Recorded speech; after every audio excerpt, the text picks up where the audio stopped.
आज हम पढ़ेंगे functional group isomerism. Functional group isomerism क्या होता है? सबसे पहले हम देख लेते हैं फंक्शनल ग्रुप क्या होता है। तो फंक्शनल ग्रुप को हम इस तरह से डिफाइन करते हैं कि एटम या ग्रुप ऑफ एटम जो किसी भी कंपाउंड को, ऑर्गेनिक कंपाउंड को कैरेक्टरिस्टिक्स केमिकल प्रॉपर्टीज दें तो वो फंक्शनल ग्रुप कहलाते हैं। यानी कोई एक ऑर्गेनिक कंपाउंड दूसरे ऑर्गेनिक कंपाउंड से डिफर करता है due to their functional group.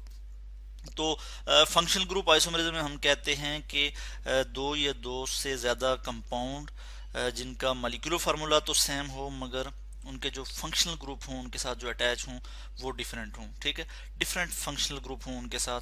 तो इस तरह के कंपाउंड को हम कहते हैं कि वो क्या कर रहे हैं, they are said to exhibit functional group isomerism.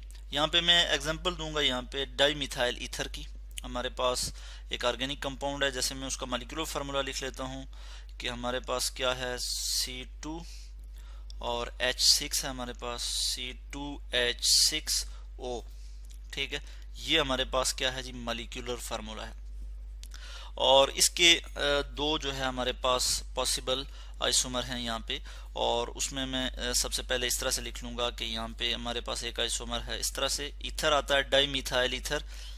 मैं उसका फार्मूला लिख लेता हूँ, स्ट्रक्चरल फार्मूला लिख लेता हूँ इस तरह से। यहाँ पे एक हाइड्रोजन, यहाँ पे भी एक हाइड्रोजन आ जाएगा, यहाँ पे भी एक हाइड्रोजन, इसी तरह इस कार्बन के साथ भी 3 हाइड्रोजन आ जाएंगे और कार्बन की जो वैलेंसी है वो सेटिस्फाई हो जाएगी। यानी कार्बन 4 बॉन्ड बनाता है, इसके आउटर मोस्ट शेल में 4 इलेक्ट्रॉन होते हैं।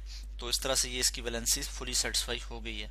इसके सेंटर में क्या है, दो मिथाइल ग्रुप हैं और इनके सेंटर में एक ऑक्सीजन है और इसको हम कहते हैं डाई मिथाइल ईथर।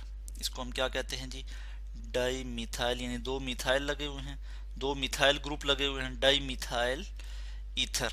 ठीक है, तो ये कौन सा फंक्शनल ग्रुप है, ये ईथर फंक्शनल ग्रुप है। ठीक है, इसमें एक और कंपाउंड है, एक और इसका जो आइसोमर है वो हमारे पास है इथाइल अल्कोहल, और उसको मैं इस तरह से लिख सकता हूँ कि 1 और यहाँ पे कार्बन 2 हो जाएगा और इसके साथ O लग जाएगा और यहाँ पे H, यहाँ पे हम इसकी वैलेंसी सेटिस्फाई कर लेंगे, हाइड्रोजन हाइड्रोजन, और इसी तरह यहाँ पे भी हाइड्रोजन और यहाँ पे भी हम हाइड्रोजन लगा देंगे।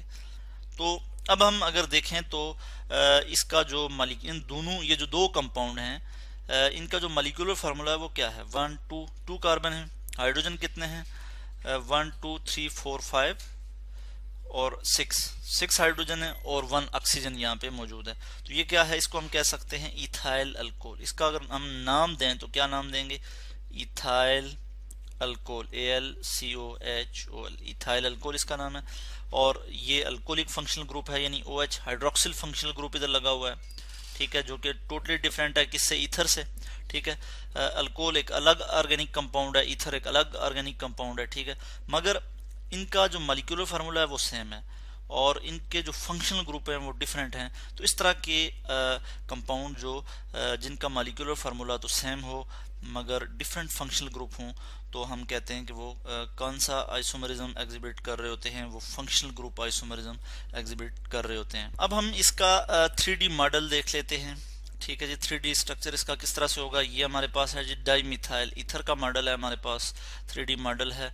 और इसमें ये जो है ये कार्बन है, ये जो बाल जो स्काई ब्लू कलर की तरह का ये जो बाल आपको नजर आ रहा है ये कार्बन है, ये भी कार्बन है, यानी 2, और इसके साथ जो है हाइड्रोजन है, 3 हाइड्रोजन है, 1 2 3, इसी तरह 1 2 3 3 हाइड्रोजन, यानी ये भी मिथाइल ग्रुप है और ये भी मिथाइल, तो डाई मिथाइल ईथर हमने इसे कहा। और सेंटर में क्या है, ऑक्सीजन है। इसी तरह इथाइल अल्कोहल जो है उसको आप देख सकते हैं कि ये भी कार्बन है, ये भी कार्बन है और यहाँ पे एक ऑक्सीजन है और ये हाइड्रोजन है, तो ये क्या है जी, इथाइल अल्कोहल है। इसी तरह से हम मजीद भी कुछ एग्जांपल यहाँ पे देख सकते हैं। जैसे हम यहाँ पे एक एग्जांपल देखते हैं, प्रोपेनल है हमारे पास, प्रोपेनल, और इसका फार्मूला क्या है जी, CH3 CH2 CH3 CH2 CHO। इसको हम कहते हैं प्रोपेनल।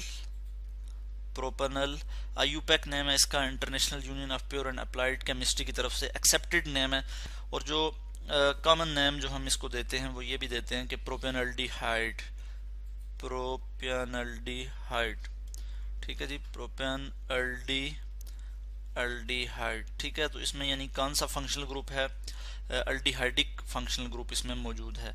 इसी तरह से हम इसका एक आइसोमर लिखेंगे और हमारे पास इसका आइसोमर आ जाएगा यहाँ पे CH3 C double bond O CH3। इसको हम कहते हैं जी प्रोपेनोन। 1 2 3 3 कार्बन है और यहाँ पे कीटोनिक फंक्शनल ग्रुप लगा हुआ है, तो हम इसको कहेंगे प्रोपेनोन। प्रोपेनोन, ठीक है, प्रोपेनोन हम इसे कहते हैं, या फिर हम इसको कॉमनली एसीटोन भी कहते हैं, एसीटोन, ठीक है।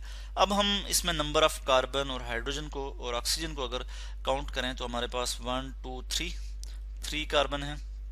हाइड्रोजन कितने हैं? 3 + 2 5 और 6 हाइड्रोजन हमारे पास आ गए 6 और ऑक्सीजन यहाँ पे हमारे पास इस तरह से आ जाएगा।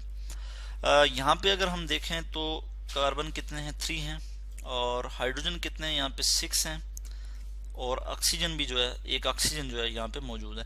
तो इस तरह से मॉलिक्यूलर फार्मूला तो दोनों कंपाउंड का सेम है, मगर इनका फंक्शनल ग्रुप जो है वो डिफरेंट है। यहाँ पे फंक्शनल ग्रुप क्या है? अल्डिहाइडिक फंक्शनल ग्रुप है और यहाँ पे जो फंक्शनल ग्रुप है वो कीटोनिक फंक्शनल ग्रुप है।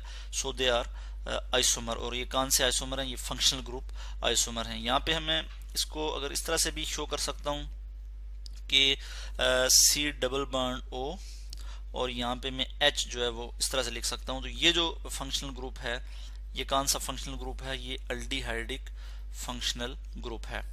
और यहाँ पे ये अल्काइल ग्रुप है, यानी हाइड्रोकार्बन चेन यहाँ पे मौजूद है। इसी तरह से हम यहाँ पे अगर देखें तो ये कीटोनिक फंक्शनल ग्रुप है, ठीक है। इस तरफ भी एक अल्काइल ग्रुप है और इस तरफ भी एक अल्काइल ग्रुप है। सेंटर में जो है ये कार्बोनाइल जो है ग्रुप है, तो ये कीटोनिक फंक्शनल ग्रुप है। तो इसलिए ये दोनों, ये जो दो कंपाउंड हैं, ये कौन से, ये क्या है? आइसोमर हैं। They have same molecular formula but they have different functional group, so they are functional group isomer. और इस फिनोमेना को हम कहते हैं कि they are said to exhibit functional group isomerism.